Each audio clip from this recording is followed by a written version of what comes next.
I'd like to have Darrel Whitcomb come up, and he's going to give us an overview, really, a big picture of the war in Southeast Asia, as well as Raven operations. Darrel?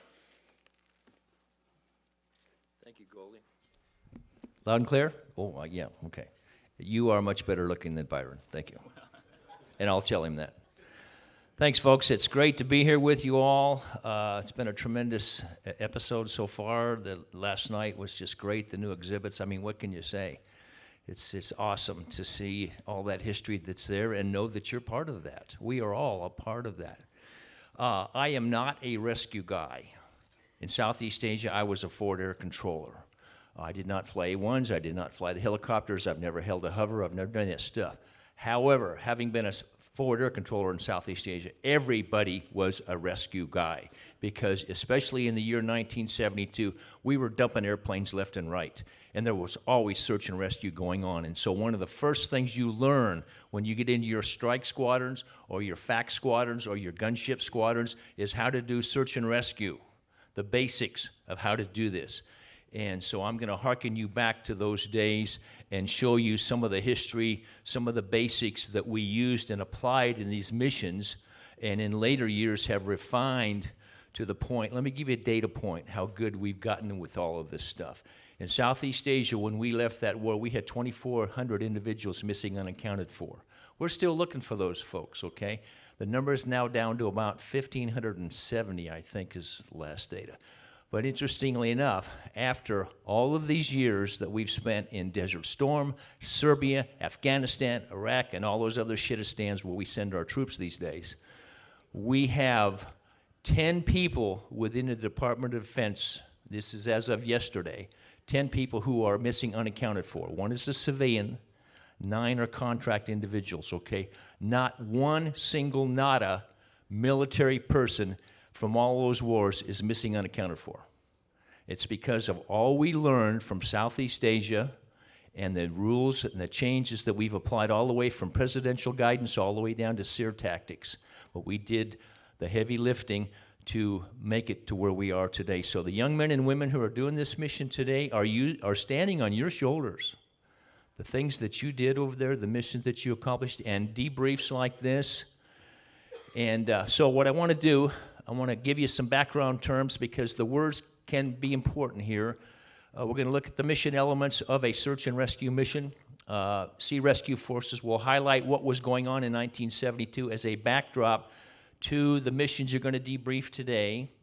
And then we need to look at the role of Laos and the Raven facts. As you see, there's a number of us here. We're having a good time. But anyway, we need to talk about Laos and the key role that it played in this thing called the Vietnam War, the geography, the situation there. And you'll see several of the SARs we're going to talk about today, in fact, take place in Laos. So, next slide, please. Oop, I'm going to do that. Okay. Sorry. There we go. Okay. Back in our day, we called everything SAR. And here's the Bible right here, this book right here. Earl Tilford wrote Search and Rescue in Southeast Asia. If you want to do any research on Southeast Asia rescue, you have to start with, this is the Bible, okay? But we found in later years that a lot of these missions that we flew were, in fact, big fights. They were battles. Some of them were air campaigns that we had to wage to get our guys out.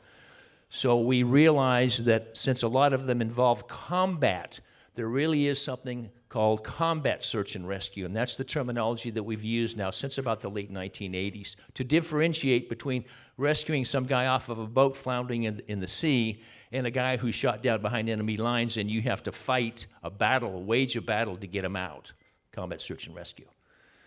And then today now, after all these years of studying and analyzing, we've rolled all that together and we realize that the training we do with our rescue forces has to be coordinated with the training that we give to our people when they go through survival evasion school, when they learn how to use their survival radios, the tactics that our Sandy aircraft today, the A-10s, use. All of that has to be tied together and coordinated, and so now we call that personnel recovery.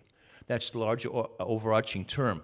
Within personnel recovery, each of the various services will perform certain tactical missions to perform that requirement, okay? In the Air Force, we do SAR, we do combat search and rescue. Our special forces do what we call unconventional assisted recovery, UAR. The Marines do trap teams like Scott O'Grady, tactical recovery of aircraft and personnel. The Army does downed aircraft and aircrew recovery teams, DART. See, everybody's into this, but they've all got their own pieces. But today we call all of this personnel recovery, okay? Next slide. That's you. I'm trainable, don't worry. Okay, Southeast Asia, here we go. And again, if you want to get deep into this stuff, there's a joint publication called 3-50 that has all of this rich knowledge that we've pushed forward from Southeast Asia. You can read it till your eyes bleed, I'll tell you, but it's great stuff because it was all learned the hard way, okay? When we have a mission, there has to be some report that somebody's down. How do we do that? Well, generally back in our days, we used a radio frequency that we had tuned into our radio called 243.0, guard frequency. And it was not unusual. We'd have an aircraft go down somewhere, and how do we get the word to our rescue centers and such that somebody's down? Generally, we would do it through guard. The Kingbirds flying around in their C-130s, they would hear that. Other aircraft would hear that. They would repeat it. They would report it along. It's very important that we get in that initial report so we can begin to marshal our forces to go in and do that recovery, okay? That's where it all starts. Number two, the next thing you got to do is you got to locate the survivor. Well, what does location really mean? Well, he's down in Laos. Well, that's nice. Okay, where in Laos? Well, he's near the Mugia Pass. Okay, that's good. That gets us focusing there. Now we need to know that he's on the west side of the Mugia Pass, and these are his general coordinates. Now, as we knuckle down on this, we get the specific information that we need so we can bring in our intel guys, we can marshal our forces, get them in there, prepare to fight that particular fight to get that individual out. It's the same stuff we have to go through today. But what does precision really mean? Ultimately, location for us means that we've got to physically see that person, okay? Because what are we trying to do? We're trying to get a hold of his ass and put him on a helicopter, right? So we got to physically see him. So there we have to make sure that our survivors are prepared to help us find them. And there's lots of different ways to do that. You can use flash mirrors. You can use your survival radio, which will give the aircraft ADF vectors. The radios we have today, you can shoot up your lat longs and stuff. And of course, every time we'd go through another iteration of technology here, it would create a whole bunch of new problems for us. And I could regale you for days on various stories that have happened later on in Desert Storm, and Bosnia, and Afghanistan, and Iraq, where we've learned all of this stuff literally the hard way. Every possible mistake that could be made has been made and will be made again. But somehow we work through it and we rescue our people. But we got to locate them. We got to know where they are. And then while they're down there, as we're marshaling our forces, we got to be able to support them. And part of our support, of course, is the training that we do beforehand, SEER training, squadron level training, so people understand the process of rescue and how it all works and how we work through this and go in and get these guys out. Another issue that we have today, very interestingly enough, is that in this day of instant communications, it's not unusual. We've got some kid that's in trouble in Afghanistan, and within 20 minutes, his daughter is calling the Secretary of the Army saying, hey, I just got this text from so-and-so from my father's unit, and what are you doing about rescuing him in Afghanistan? So we have to now have the ability to reach out to the families and support them as we're going through this process. There's a lot to it. Support means a lot of things. And, of course, at the tactical level, generally we want to have somebody over the top of the survivor. It could be a FAC, it could be a strike, some support there to protect him or her until we get our rescue forces marshaled to come in and take them out. So there's a lot to that. And then lastly, we have to recover them, okay? Normally, usually, generally, we do that with one of our beautiful helicopters. But there's a problem. There's places in this world where helicopters can't go. That may be because of terrain. It may be because of weather. It may be because we have a vengeful enemy there that knows what that helicopter represents, and they're going to do everything they can to blow that helicopter away. And you've all seen that. The Bat 2-1 episode, Jolly 6-7, killed with 6 guys. There's places where helicopters can't go. And no amount of moral imperative and desire to rescue that survivor is going to override the immutable laws of physics by which those helicopters have to operate. That's why we have to protect them. That's why we put gunners on them. And that's why we've developed over the years all of these tactics to do this. But they are not the only assets that we can use as recovery vehicles. If we're in a maritime environment, the Navy can use submarines. They did it in World War II. They did it initially in Vietnam. If you've got guys down in the water, and the destroyer can go over and pick them up. We've done this. We've done all of these things, okay? On the ground, sometimes it makes most sense. You got an Army element in the area, a ground task force, a mechanized task force. They can move over and pick up those survivors. We've got these wonderful guys, the special forces, that have all kinds of capabilities. In many cases, we have to call upon them because of the extremis of that situation. That helicopter is not going to be our vehicle to bring those guys out. We have those capabilities, and we've used them all, and you'll see some of that play out today in some of these various rescues, okay?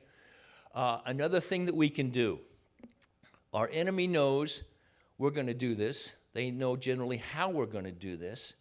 We could use that against them by using our rescue forces as a deception force while we're marshaling our Jolly Greens over here and our A-10s today and all that kind of stuff, when in reality what we're really going to do is we've got this little farmer over here, and he's got a little wagon, and he's going to come around the back door, and he's going to tap on that survivor and say, why don't you come with me? And he gets out of Dodge while the enemy's watching these guys. We can do that, and we have done that, okay? Most of the times you're not going to know it, but suffice it to say, we have those capabilities. So recover, that's the ultimate step. Now, let's look at Southeast Asia. A lot on the map. 1972, command and control. We've got command centers here, JRCCs in Saigon. They were our theater masters. They were talking to the guys out on the boats, the Navy Rescue Center. We had 2 operating locations out of which we ran our SARs. These guys initially were here at Udorn, and they moved over to Nakhon Phanom later in the year. And then we had Monkey Mountain up here just north of Da Nang. And they would run the ops here, primarily in South Vietnam, in the southern part of the Ho Chi Minh Trail. And these guys here, they had everything up north. Like I say last night, our rescue forces had to cover that entire theater, 1.1 million miles over there. Lots of folks. And when we'd have a SAR, the HC-130 Kingbirds down here, Dave Presley's here with us today. They would come in, they would be our airborne mission commanders. They would be doing all the setup, marshaling of forces, getting everybody together. And initially when a guy would go down, normally the initial on-scene commander would be either a flight lead maybe, or maybe a FAC if he's working with a FAC, something like that. They'd get the initial word, they'd pass it back. We'd launch our rescue forces. Primarily the Jollies that were initially at Nakhon Phanom and Da Nang, but they could fly out of FOLs all over the country to reduce response time. And of course the A1s would do the same thing, so we'd get our rescue package up, they'd come up, the on-scene commander would be passed to Sandy Lead, and we're on with the rescue. All of our rescue units belong to the 3rd Rescue Group, and we had 4 squadrons there that were part of that. We also had our first SOS with the Sandys. They were directly supporting this. We had fighters, gunships, tankers. Anybody could get involved in this, and many times they would. We also had the United States Navy, and it's very important that when you're fighting in a joint and coalition environment, you can call upon assets from other services, certainly, because quite honestly, the person you may be trying to pick up might be a Navy bubba or some Army guys or some Special Forces guys. It didn't make any difference. Allied forces. We would all pitch in to do these missions. Navy had HC-7, and they were out here on the boats. Very interesting squadron. They were physically assigned at Imperial Beach, San Diego, but all of their personnel and all of their helicopters were forward, and they were on the ships of Task Force 77 out here. And interestingly enough, these ships are constantly rotating in and out, so those guys Well, those helicopter guys learned to live out of their boxes because they were constantly changing from ship to ship to ship. In fact, they had no real home, if you will. They called them the nomads of the Pacific.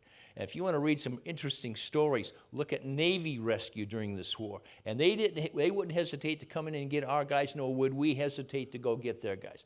The only patch that mattered on their flight suit was that one over here, and it was red, white, and blue. That was the patch that mattered. Okay? We also had, in South Vietnam here, what I like to call Army rescue units. Now, that's not an official thing, but they had these little Army Cav units down there, right? Cavalry. F Troop of the 8th Cavalry, F Troop of the 4th Cavalry. And these guys are flying around in these little teams where they've got a Loach, he's the air boss, i.e. on-scene commander, and he's got a couple slicks with him, i.e. recovery helicopters, and he's got some Cobra gunships with him, i.e. support, Sandy-type role, and they would fly around doing their reconnaissance mission, and in their AO, they knew that like the back of their hand. They knew the intel. They knew where the friendlies and the enemy were, and they were perfect for doing those rescues for us. And how would an F-105 guy coming out of North Vietnam with his hair on fire and his aircraft coming apart, how does he make contact with these guys? 243.0. That was the magic number. That was the frequency that they used to tie all of this together. So these guys, and again, there's some tremendous stories. Another thing that made them so valuable was that they were just there. We call that presence. We have assets immediately available in the area because we understood that when you have a survivor down on the ground, the enemy knows what that is. He wants that Bubba, and he's going to come to get that guy as quickly as he can. So we had to move quickly. And sometimes waiting 2 or 3 hours for the Jollies was just too much. So we would use local assets, like those Army Bubbas that were down there, to do that quick snatch. And we also had an equivalent to that in Laos, over here, in Air America. They were a civilian company, they were a, quote, airline, and they were providing, under contract to our State Department, they were providing direct support to the Laotian forces in Laos. And those guys were always around up there, always flying around, always available, and there was never a time when we Ravens would call for Air America support that they wouldn't show up. Presence made all the difference in the world. And of course, we had our MACV-SAW guys. They were out there. They could help us in some of these more complex and difficult SARs when we couldn't get the helicopters in there. And there's a lot of great stories about how they do it. I think we're going to hear some MACV-SAW talk this afternoon when we talk more about Laos, and that's going to be an interesting presentation. But again, it gave us theater presence. We had a whole amalgamated rescue force available to us throughout the theater that was all dedicated to one thing right here, what we called the moral imperative. In 1972, we're there, we understand that our nation's trying to get out of the war. None of us wanted to be the last guy left behind, shot down or whatever. And so if you went down, we were going to try to come in there and we're going to do the damnest we could to get you. Now again, there were places where we could not be successful, but that didn't keep us from trying. And that's one of the essence values of our rescue forces. We say to our young men and women, we're going to send you out to do tough things, tough missions and everything in service to your nation, but if you get in trouble, we're going to try to get you out. It's not a blank check. It can't be a blank check, but it is a moral imperative. Okay, next slide. Okay, need to talk a little bit about Laos. Now I want to focus this on now. If you look at the geography of Southeast Asia, we call it the Vietnam War, okay? And over here, most of our guys that fought in the war are right in here. But in reality, the war was raging across the breadth and depth of this entire theater. Why? Because the North Vietnamese, their objective was to unite the Vietnams under their control and also establish hegemony over this entire region. They were very heavily involved in what was going on in Laos and their allies, the Pathet Lao. They were very involved in Cambodia with their Khmer insurgency forces, and of course the Viet Cong in the south. But their objective always, and I'm talking about the North Vietnamese leadership now, their objective always was to control this entire region.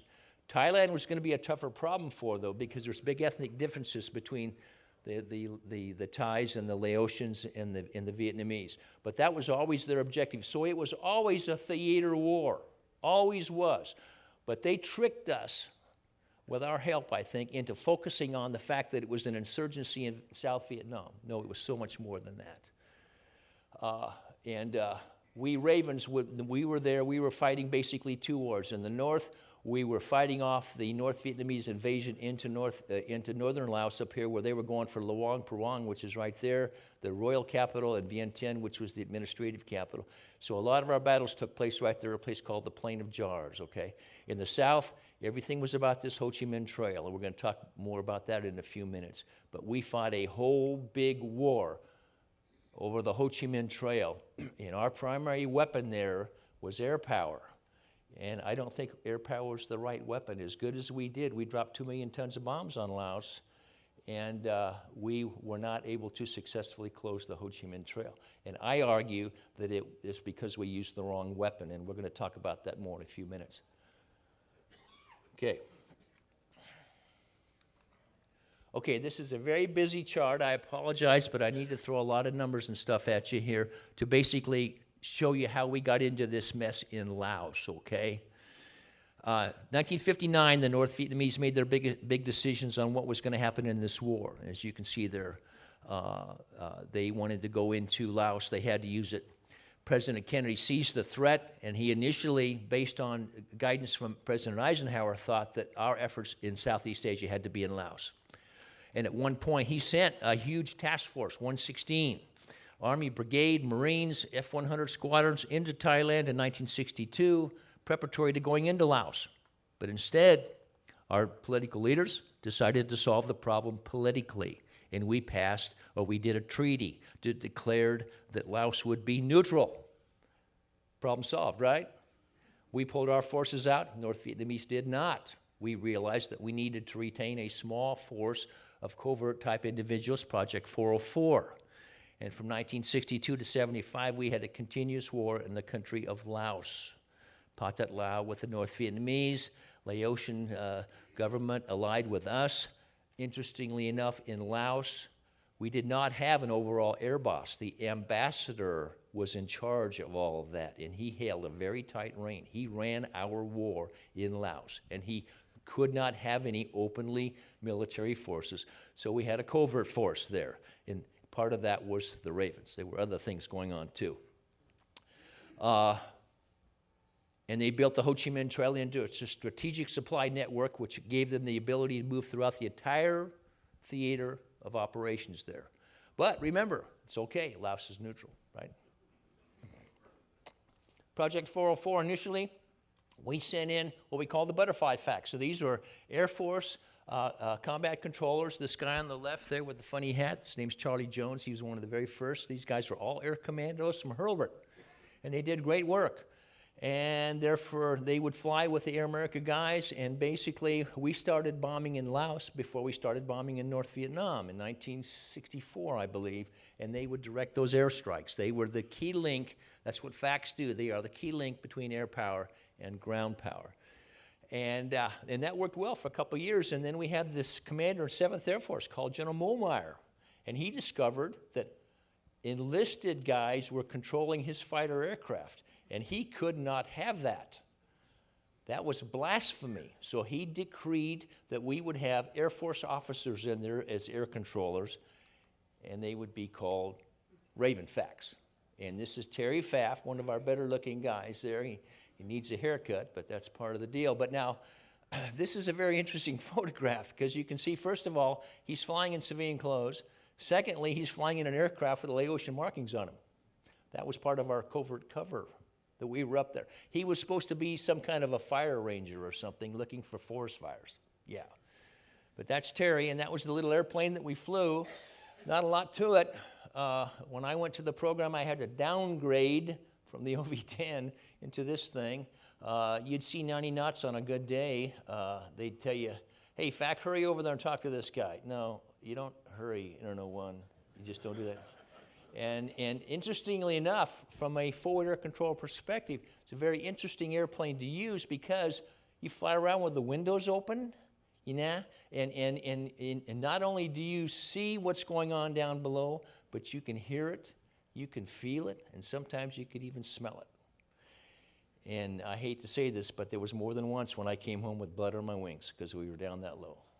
But that's what we did, the Ravens. That's the part of the war that we fought. That was our main base in the north, Long Chen. At one point in time, I was told it was one of the busiest airports in the world. You landed that way and you took off this way. And the karst at the end, we called that the arresting barrier for obvious reasons. I never had to use that, but I was in and out of that place many times, one time without an engine. And you can see my rocket pod there, the rocket on the left there. That was our main base up in the north. That's the Plain of Jars. A little photograph that I took. Right here, if you notice, there's dust there. It's a B-52 strike that just went in at that time. I just happened to catch that just right. Now, and this is one of our main targets. We would do interdiction up there too, and the North Vietnamese were very good at hiding their trucks, okay? But they never seemed to notice that they couldn't hide their tracks. So we just kind of follow them along, and there's something down in there, and we put a pot of rockets in there. We got a couple trucks burning up right there. That's how we did our business. And this is a very interesting photograph. If you look down here, you'll see a lot of little white puffs down there. That's 23 millimeter fire coming up. I was taking a picture of an A7 that was rolling in, and as he went by, I saw the shell flashings, and I took that picture, and you can just barely see them.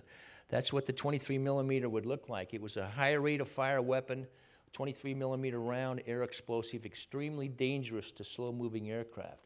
So my next move, as soon as I took the picture, was to go that way. Yeah, bad stuff. That was our boss down there. I worked for a warlord when I was a Raven. I had the ambassador and the air attaché and all that kind of stuff, but that guy was my boss, General Vang Pao. He commanded the Hmong forces up there, and we were up here at this guy. Let me go back. I think this guy's relieving himself here at the time. That was an interesting photograph. Well, hey, what can I say? And here's some of his. This is some of his Hmong pilots. He had about 8 or so Hmong T-28 pilots. They all flew till he died. He used them up. He made them go out 5, 6, 7, 8 times a day and drop bombs for us. And so we did the best that we could to train them and support them, make sure that they had good targets for what we were utilizing them for, but it was a tough war. And this is what we worked with every day, the H-34s. This is an Air America bird, and these are the kind of forces that we worked with. Those are the kind of locations we were in, their forward bases. And a lot of times, one of our primary aircraft supporting up there would be the hobos from the first SOS. In fact, it used to be their primary mission was supporting directly the ambassador in Laos. That's why we had the A-1s there. And there's one. Beautiful airplane. Notice the scarf hanging out here. And Tommy, is this you, buddy? Coleman, is that you? No, sure looks like you. Jimmy, how about you? Is that you? Lance, is that you? Huh? Could have been, right? Good stuff. But anyway, again, we used these in Laos as one of our primary aircraft, and of course, too, also in the Sandy role, the A-1s, the ubiquitous A-1s. And like I tease them all the time, that oil-seeking missile was being developed, man. They were going to be in big trouble. And we did a lot of this. We went after the North Vietnamese guns. That was a big thing. Those of you who last night were in the display, if you went over the Raven display, you saw that big brass shell in there. That was from a 130 millimeter field gun. And that was the primary weapon that our allies really worried about. And so when we found those guns, we killed them. That's that guy right there. We assholed that guy. Killed him. Primary target. Okay, another shot of Laos. Just to make a couple quick points here. It was divided into 5 military regions. Here's 1, 2, 5, 3, and then 4. And we had Ravens at one time working in all of those military regions, and their call sign would be based upon their military regions. So military region 2, we were the 20 series Ravens, and that's why you'll see the guys with their name tags on. They'll have the different numbers. But I think the most we ever had in country was about 22 at one time, and that was like in 68, 69, and then it came down from there. And I was in the last shift of guys that were over there 72, 73. Okay, this is the Ho Chi Minh Trail. Like I say, it was built by North Vietnamese Group 559, a primary target for us, both for us, Ravis, and in the nail facts that I flew with, we worked these areas a lot. This is one of the fording points. You can see how we'd go in there when we would bomb. And this raises a very interesting point, folks. The Ho Chi Minh Trail. It's very hard to destroy a dirt road. Now think about that. But what we were trying to do, we bombed this into dust, okay? And within minutes, the North Vietnamese would be in there with shovels digging out the dirt. In fact, I remember one day I put in a strike. I put in a 2,000-pound laser-guided bomb. Blew out half the side of a mountain, and it all cascaded down on the road, and the trail was blocked and everything, and the dust is rising, and I look down there, and I see guys down there with shovels. So, shit, man. So I rolled in and fired a couple rockets at it, and as I'm pulling up, they're all going like this to me. Certain things are international, right? But think about that. It's very hard to destroy a dirt road. Now, hold that thought. We'll get back to that in just a minute. And more. A lot of it looked just like that. Just massive trails and coming down, and you see that we've bombed this ford point here, but they were probably doing crossings up in here somewhere. They were very good at camouflage. Very, very good. And this picture was given to me by a person who I honestly believe probably took this himself. Get in, because we had people would go out and do this kind of stuff, and he assured me that this was a picture of the Ho Chi Minh Trail, so I'll take it for what it's worth. Notice the camouflage over the top. They let the trees grow over the top, and this is part of the trail, obviously, we hadn't gotten to yet with air power, but I take him at his word. Okay, so let's talk a little bit more about Laos and what this really means in the war. Again, look at the geographical location of them reference to the other countries. And if you draw a line from Hanoi to Saigon, where does it go? It's right through there, right through southern Laos. And at the halfway point is a little place called Chapone. Anybody been to Chapone? No? Favorite garden spot, right? That's a valley of death, man. That was the main knuckle for the Ho Chi Minh Trail.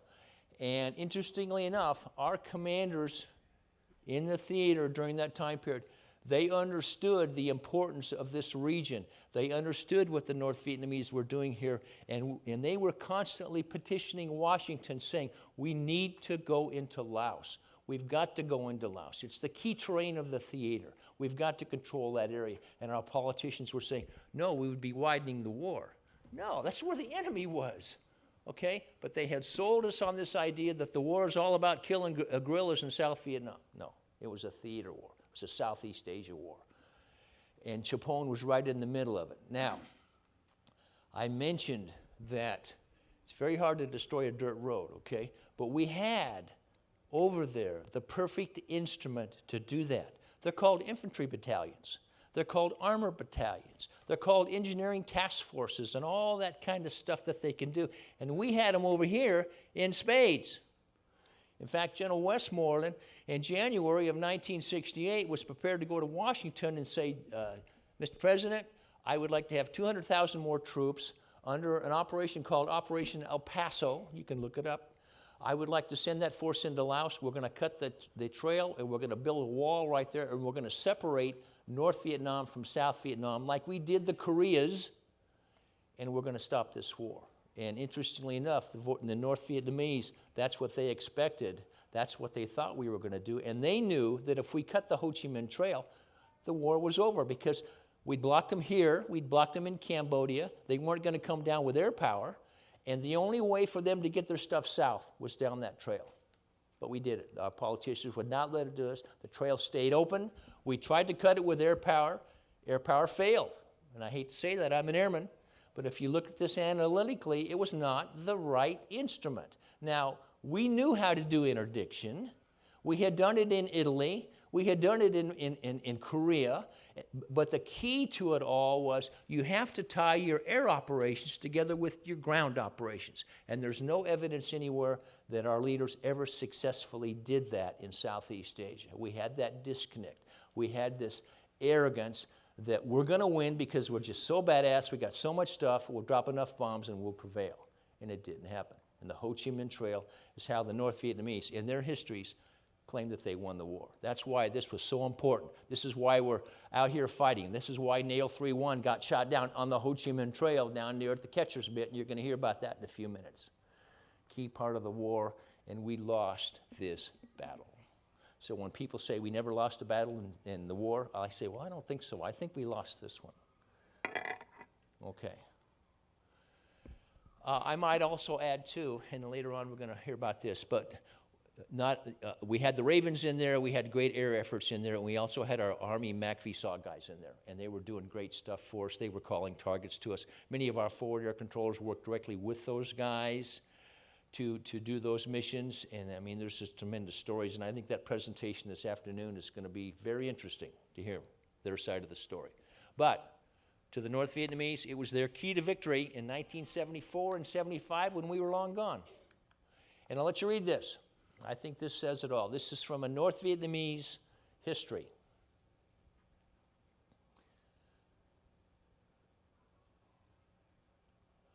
The Trung Song Road, that's what they called it, provided us with a strategic vantage ground from which to fight and defeat the enemy.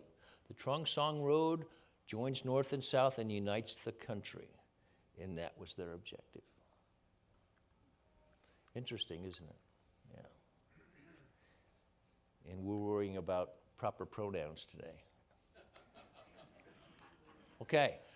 Raven rescues. Let's talk a little bit about that. I'm just about done here. We did them all the time because we were getting airplanes shot down all the time. But this is a classic picture. Here's the PDJ.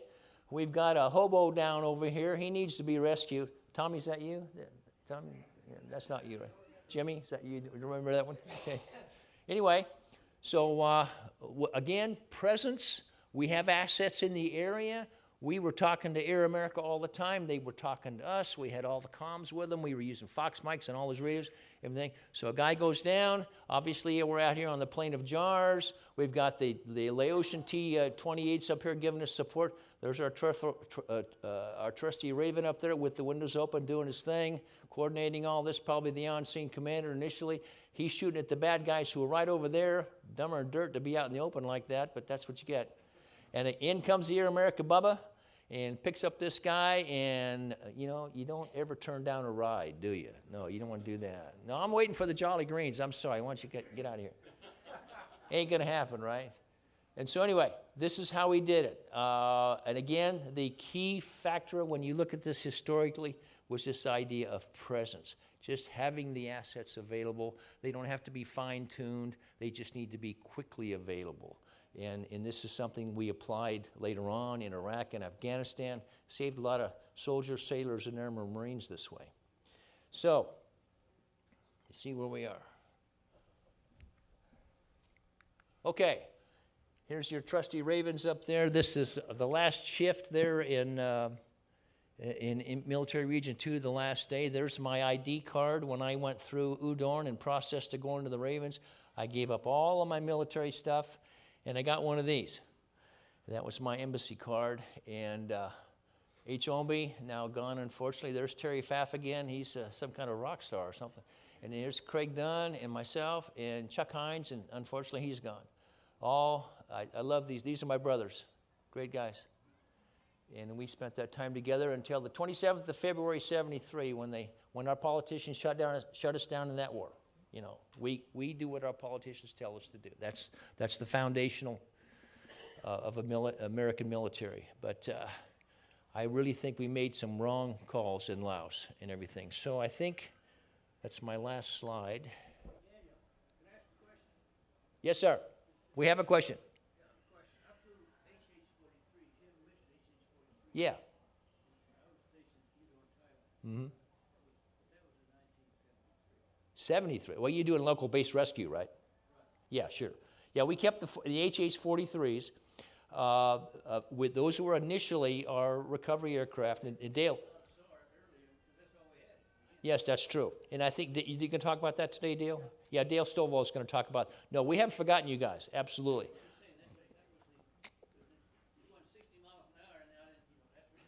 Yeah. Yeah. Yes, you're absolutely right. And if we had the time, we'd go through all that. Right now, we're kind of focusing on 72 because all the rescues today will be on 72. But you're absolutely right. Those were our initial efforts.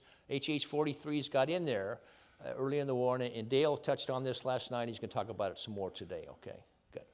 So let me see. I think I'm done. So any questions or alibis, shits? I've been known to get a few.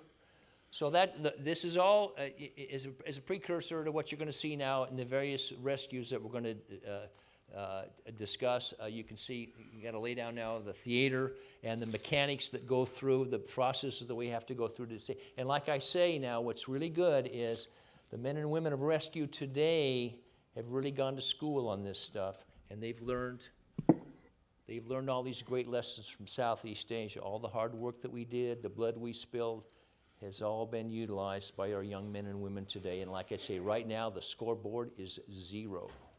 You can't get any better than that. Okay, folks, that's what I got for you. Thank you so much. Well, wait, I have a question. Okay. I could do that, sure, yeah. You bet. Okay. What? Oh, here comes Stovall. Watch out. I never know what this guy's going to do. Yes, sir.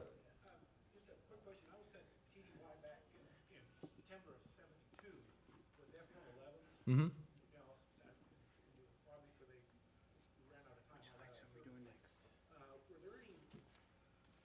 Call up the screen, I'll show you. Yeah, okay, he's raised a question. In 1972, we brought over a wing of F-111s to support the battles that we were fighting that year. They replaced a F-4 wing out of Holloman. And the 111s initially caused us some problems because almost immediately you started losing airplanes, and they found out that there were problems with the TFR radar, I understand. And so our recovery rate of F-111 crews was not very good. I think maybe we did get 1 or 2 crews back, but one of the most infamous incidents, so we lost an F-111 up in North Vietnam, about 25 miles southwest of Hanoi, Jackal 3-3. And Mark Scheibler, where are you, buddy? There's Mark Scheibler flew on this mission. And Chuck Rue here, where are you, buddy? There he is. Chuck was on the mission. And this was during Linebacker 2. And during Linebacker, because of the threat, we couldn't operate our rescue forces up there like we were normally used to. Plus, by this time now, the A-1s had gone away, and we had replaced them with A-7s. Now, the A-7 is a lot more airplane than the A-1, and we had trouble adjusting that into the Sandy role because, as we found out, the Sandy, in airspeed terms and everything, was very compatible with the Jolly Green, and the Jolly Green guys got used to looking out the left wing and seeing the A-1s parked right next to them. And oh, by the way, they're doing the navigating for the Jolly Greens.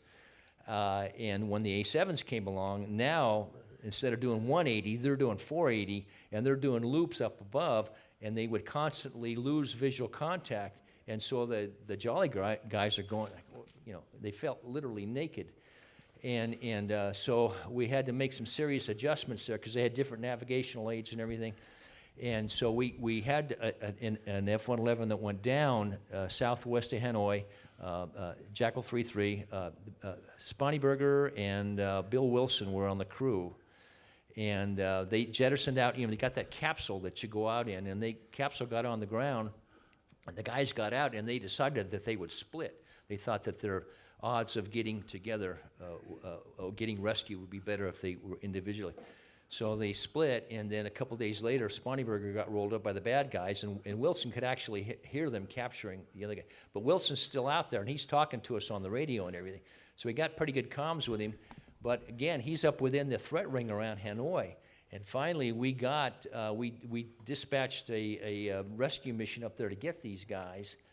they literally got up and they were over the hover of Bill Wilson. And what they didn't realize, we didn't realize at the time, the North Vietnamese, you read their histories, they talk about this mission. They knew what had happened. They knew that guy was up on the side of the hill. So they started bringing in forces all around there with small arms, automatic weapons, and 12.7 millimeter machine guns. And they were setting up a trap there for.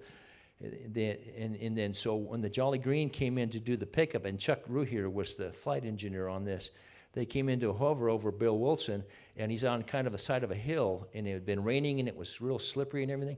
And Bill literally reached up and is about to grab the jungle penetrator when he either slipped or the jet wash knocked him down, or maybe the shock coming off of the, whatever happened, he didn't quite grab it, and he slid down the hill. And of course now they couldn't stay there that long because they're getting fire from every direction.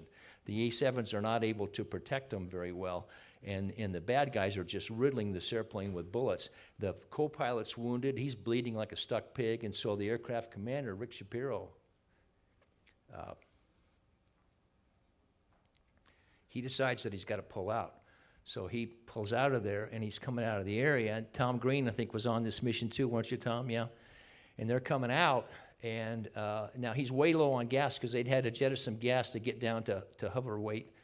And so the Kingbird, God bless him, came way up north, picked them up, and they go to refuel, and they can't take gas because there's a very clean 12.7 millimeter bullet hole right through his refueling probe. So he can't take gas. So they put the helicopter down on the Laotian border, and the A-7s came in and destroyed that aircraft, and then Tom Green and his guys, they were the hybrid. They came in and picked up that crew and took them home. That just showed us that there was no practical way that we could do a rescue like that in the Hanoi region. It was just too dangerous. Like I say, the spirit was there. The crews were trying to do it, but there's only so much the helicopters can take. So that's probably one of the most dramatic rescues, non-rescues really, of the war. And quite honestly, some of the non-rescues are some of the best learning tools, because you go, gosh, we were so close. What was it about this one thing that we couldn't pull off to get that rescue out of there? So that guy was either on the ground, was either killed or become a POW. Yeah, so that's very dramatic. But that was a 111 crew. But yeah, that was a real problem. And I can remember in the Ravens, we were sent out. We were given your actual strip maps that you were using for your missions, and we would fly right along over the trees looking for anything that indicated that there was wreckage up in there. We could never find a thing. And then I've seen reports in later years where indigenous people living up in those areas will stumble over the wreckage, and they'll report it.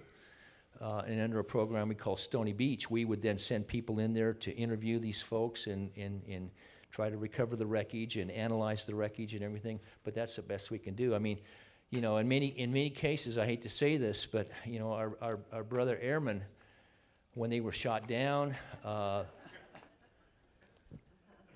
I out of time? Yeah, 15 minutes late. I'm 15 minutes late. I owe you 15 minutes. Anyway, okay, let me make one final point. They go out there and they would give us those little tidbits of information, and then we would then send in the recovery teams that in many cases would lead to the recovery of at least human remains. But we have to accept the fact that in many cases, the act of being blown up in the sky, you're sitting in an airplane full of electronics and gasoline and weapons, was very traumatic. And in many cases, those guys were completely eviscerated at that moment, and we'll never, ever find out the fate of some of those guys, and that's just the deal. But our folks are still working it, and that's the good news. So, I'm out of time. I'm being kicked off the stage. Sorry, folks. Oh, wait a minute. Stovall's here. I'm in trouble now. Okay. Thank you very much. Thank you, Darrel. Great job.